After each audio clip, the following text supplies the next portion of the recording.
The Fat Controller preferred steam engines on his railway, but he found diesels useful because they could pull either coaches or trucks. "You're versatile," he would say to them. "Real mixed traffic engines." Boco was proud of this, but James was not impressed. He liked Boco, but he treated all others with deep suspicion. "Diesels don't use coal and water," he would say darkly. "How can you trust an engine who isn't normal in his habits?" Visiting diesels sometimes boasted about how special they were. Usually Boco had to spend the next day smoothing ruffled feelings.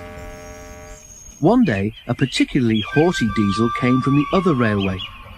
When the visitor found that he was to share the shed with steam engines, he stopped outside in disgust and refused to go any further. "Why on earth does your controller keep such out-of-date objects?" he growled rudely. "Dirty, smoky, slow things.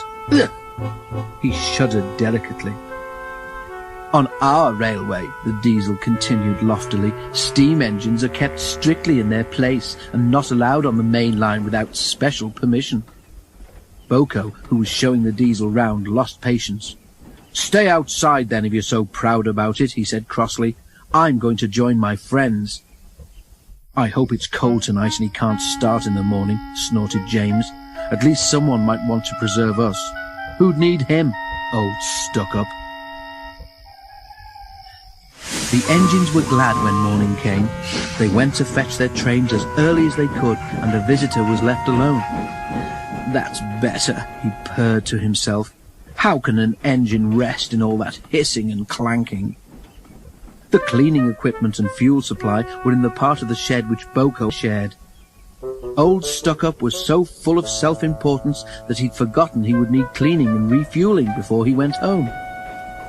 It was getting late when he remembered. "If I go in now while the shed is empty," he said to himself, "no one will know I've been." He scuttled forward quickly, too quickly. The rails where Boco had stood were oily, and when he tried to stop, he couldn't. "Brake blocks and buffers, I'm slipping!" he wailed as his wheels locked and slithered. He shut his eyes as, with a despairing whoop of horror, he crashed into the wall at the end of the shed. The diesel was not badly damaged, but a dreadful draught came through the hole in the wall. When the other engines came home, they heard the story from Douglas, who had cleared up the mess. "Ho, ho, ho," chortled Henry. "Old Stuck-Up came unstuck, did he? I say, Boco, what is it the Fat Controller calls you?" "Versatile," chuckled Boco. "But that isn't what he called Stuck-Up.